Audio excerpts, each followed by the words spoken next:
دنیا میں کچھ واقعات ایسے ہوتے ہیں جو صرف تاریخ کا حصہ نہیں بنتے بلکہ دلوں کی دنیا بدل دیتے ہیں۔ کچھ ملاقاتیں ایسی ہوتی ہیں جو صرف دو انسانوں کے درمیان نہیں ہوتی بلکہ دو سوچوں، دو عقیدوں اور دو زمانوں کے درمیان ایک پل بن جاتی ہیں۔ آج ہم آپ کو ایک ایسا ہی واقعہ سنانے جا رہے ہیں جو صرف ایک یہودی شخص اور حضرت محمد کے درمیان ہونے والی گفتگو نہیں تھی بلکہ یہ واقعہ انسانیت، اخلاق، برداشت، سچائی اور اللہ کی طرف سے بھیجی گئی آخری ہدایت کا زندہ ثبوت تھا۔ یہ واقعہ ہمیں سکھاتا ہے کہ دین تلوار سے نہیں بلکہ کردار سے پھیلتا ہے۔ اسلام دلوں کو فتح کرتا ہے، شہروں کو نہیں، اور محمد صرف مسلمانوں کے نہیں بلکہ پوری انسانیت کے لیے رحمت بن کر آئے تھے۔ یہ مدینہ کی گلیاں تھیں، وہی مدینہ جسے اللہ نے اپنے محبوب کا شہر بننے کا شرف عطا کیا، وہی شہر جہاں مہاجر اور انصار ایک دوسرے کے بھائی بن چکے تھے۔ لیکن اسی مدینہ میں کچھ یہودی قبائل بھی آباد تھے۔ ان میں سے ایک یہودی عالم تھا جو تورات کا بڑا عالم سمجھا جاتا تھا۔ وہ حضرت موسیٰ علیہ السلام کی کتاب کو دل سے ماننے والا، مگر محمد کی نبوت کو ماننے میں تردد کا شکار تھا۔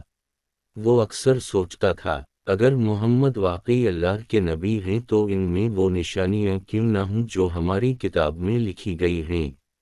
وہ تورات کھول کر پڑھتا، آخری نبی نرم دل ہوں گے، یتیموں کے محافظ ہوں گے، جھوٹ سے نفرت کریں گے، دشمن کے ساتھ بھی انصاف کریں گے، اور ان کی زبان پر کبھی گالی نہ ہوگی۔ وہ سوچتا، کیا محمد واقعی ایسے ہیں؟ یہودی کا امتحان لینے کا فیصلہ۔ ایک دن اس یہودی نے فیصلہ کیا کہ وہ خود جا کر محمد کو آزما کر دیکھے گا۔ اس نے سوچا، میں ایسا سوال کروں گا جس کا جواب صرف سچا نبی ہی دے سکتا ہے۔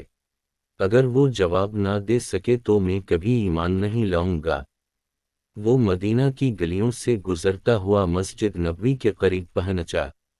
حضرت محمد اس وقت صحابہ کے ساتھ بیٹھے ہوئے تھے۔ چہرے پر نور، آنکھوں میں شفقت اور لہجے میں نرمی تھی۔ یہودی نے آ کر بڑے سخت انداز میں کہا، اے محمد، میں تم سے کچھ سوال پوچھوں گا۔ اگر تم نے صحیح جواب دیے تو میں مان لوں گا کہ تم اللہ کے نبی ہو۔ صحابہ کرام کو یہ انداز ناگوار گزرا مگر رسول اللہ نے ہاتھ اٹھا کر سب کو خاموش کر دیا اور نہایت سکون سے فرمایا، پوچھو، میں سن رہا ہوں۔ سوالات جو دل ہلا دینے والے تھے۔ یہودی نے سوال کیا، بتاؤ، جنت میں سب سے پہلے داخل ہونے والا کون ہوگا؟ دوزخ کا ایندھن کیا ہوگا؟ بچے اپنے باپ کی طرف زیادہ کیوں مشابہ ہوتے ہیں؟ اور روح کیا چیز ہے؟ یہ سوالات ایسے تھے جو اس وقت کے بڑے بڑے عالموں کو بھی خاموش کر دیتے تھے۔ رسول اللہ نے فرمایا، ان سوالوں کے جواب مجھے اللہ کے فرشتے جبرائیل دے کر گئے ہیں۔ پھر آپ نے ایک ایک کر کے جوابات دیے۔ ہر جواب ایسا تھا جو تورات کے عین مطابق تھا۔ یہودی کے چہرے کا رنگ بدلنے لگا، اس کے ہاتھ کانپنے لگے، اس کی آنکھوں میں حیرت اتر آئی۔ سب سے بڑا امتحان، مگر ابھی ایک اور امتحان باقی تھا۔ یہودی نے کہا، اے محمد، ایک آخری بات بتاؤ، اگر تم واقعی نبی ہو تو تم میرے ساتھ کیسا سلوک کرو گے؟ اسی لمحے وہ یہودی رسول اللہ کی چادر پکڑ کر زور سے کھینچتا ہے اور کہتا ہے، محمد، تم مجھ پر قرض دار ہو۔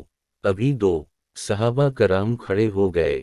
حضرت عین میمرے کی آنکھوں میں غصہ آ گیا، تلوار کے دستے پر ہاتھ چلا گیا، مگر محمد مسکرا رہے تھے۔ آپ نے نہایت سکون سے فرمایا، عمر، اسے ڈانٹو نہیں، اس کا حق ادا کرو اور اس سے اچھے انداز میں بات کرو۔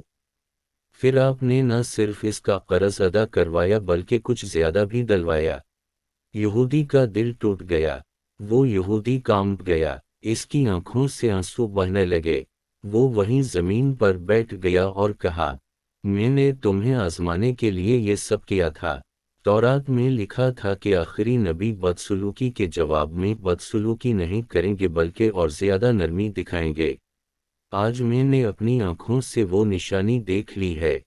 پھر اس نے وہ تاریخی جملہ کہا، شہدن لا الہ اللہ و شہدن محمدن رسول اللہ، میں گواہی دیتا ہوں کہ اللہ کے سوا کوئی معبود نہیں اور محمد اللہ کے رسول ہیں۔ اسلام کی اصل طاقت۔ یہ واقعہ ہمیں بتاتا ہے کہ اسلام تلوار سے نہیں، کردار سے پھیلتا ہے۔ نبی نے دشمن کو بھی معاف کیا، اس کے ساتھ انصاف کیا، اور اس کے دل کو جیت لیا۔ یہ وہ اسلام ہے جو دلوں پر حکومت کرتا ہے۔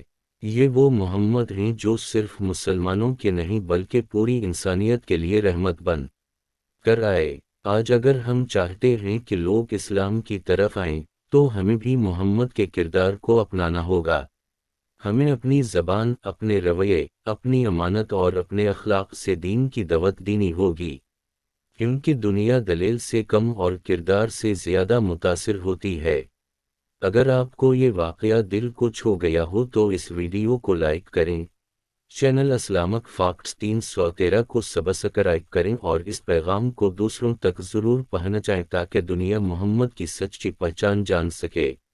اللہ ہمیں اپنے نبی کے اخلاق اپنانے کی توفیق عطا فرمائے، آمین۔